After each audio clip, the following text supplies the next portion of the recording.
नमस्कार दोस्तों। यदि आप केवाईसी करना चाहते हैं और केवाईसी के बारे में नहीं जानते हैं तो मैं इन सारे सवाल का जवाब इस वीडियो में देंगे।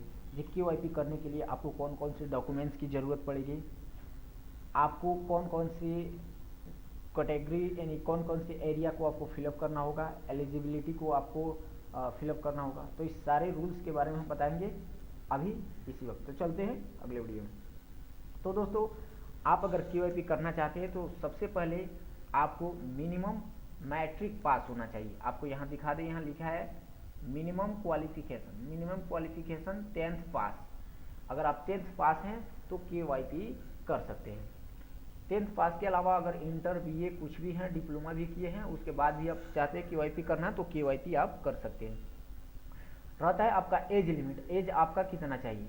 तो ऑल कैंडिडेट्स के लिए एज आपको चाहिए 15 वर्ष, मिनिमम 15 वर्ष से लेकर के 28 वर्ष तक ऑल कैंडिडेट्स। उसमें से SC ST और OBC के लिए और PHW के लिए अलग से है। क्या है? PWD के लिए अलग से है।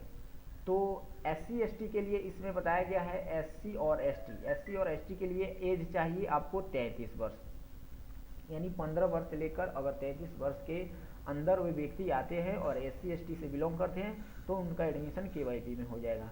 उसके बाद है OBC के लिए है कि आप अगर 15 वर्ष से लेकर के 31 वर्ष के अंदर आते हैं तो आपका केवाईसी सेंटर पर एडमिशन हो जाएगा। उसके अलावा PWD के लिए यानी पीपल विथ डिसेबिलिटी, जो दिव्यांग होते हैं उनके लिए भी है, जो SC ST को फॉलो करते हैं। यानी 15 वर्ष से लेकर 33 वर्ष के अंदर में आते हैं और वो किसी भी कैटेगरी से आते हैं और वो दिव्यांग हैं तो वो 15 से 33 वर्ष के अगर अंदर आते हैं तो उनका एडमिशन केवाईसी सेंटर पे हो जाएगा। तो मिनिमम क्वालिफिकेशन आपको चाहिए 10th पास, एज चाहिए मिनिमम 15 ईयर से ऊपर आपको होना चाहिए, तब जाके आपका केवाईसी में एडमिशन हो सकता है। उसके अलावा हम इसमें बता दीजिए 3 इसमें स्कीम चलाया जाता है केवाईसी के तहत। उसमें पहला स्कीम है स्टूडेंट क्रेडिट कार्ड, जो हायर एजुकेशन के लिए हायर एजुकेशन के लिए या डिग्री के लिए आपको सरकार 4 लाख का लोन देती है और उससे आप आगे की पढ़ाई कर सकते हैं।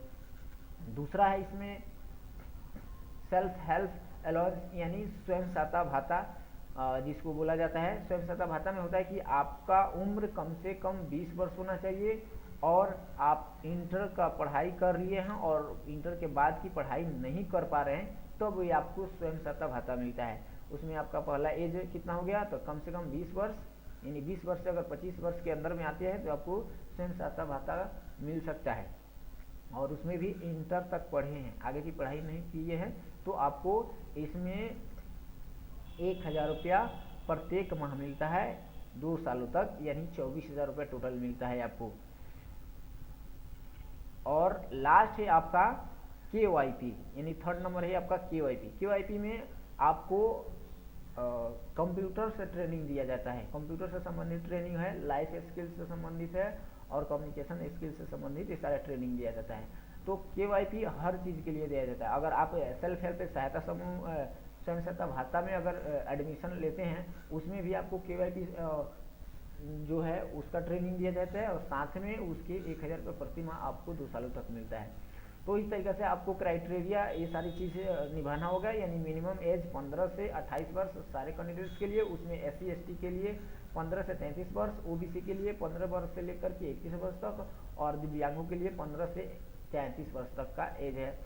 एज उसके बाद क्वालिफिकेशन हमने फिर से बता देते हैं, जो 10th पास चाहिए मिनिमम और स्वयं सहायता भाता के लिए मिनिमम इंटर पास होना चाहिए और एज 20 से 25 के अंदर होना चाहिए। तो इस तरीके से आप केवाईसी में एडमिशन ले सकते हैं। अब रहता है डॉक्यूमेंट्स कौन कौन सा लगता है। तो डॉक्यूमेंट्स में लगता है आपको केवल अगर मैट्रिक पे हैं तो मैट्रिक का मार्कशीट, मैट्रिक का प्रोविजनल, आपका एक निवास लगता है, बैंक का पासबुक, आधार, ये सारी चीज़ आपको फोटोकॉपी और ओरिजिनल दोनों दिखाना होता है। फोटोकॉपी आप वहाँ DRCC जो आपके जिला में होगा वहाँ जमा हो जाता है और ओरिजिनल देखेंगे, वेरीफाई कर लेंगे, ओरिजिनल देख करके उसके बाद आपको दे देते हैं।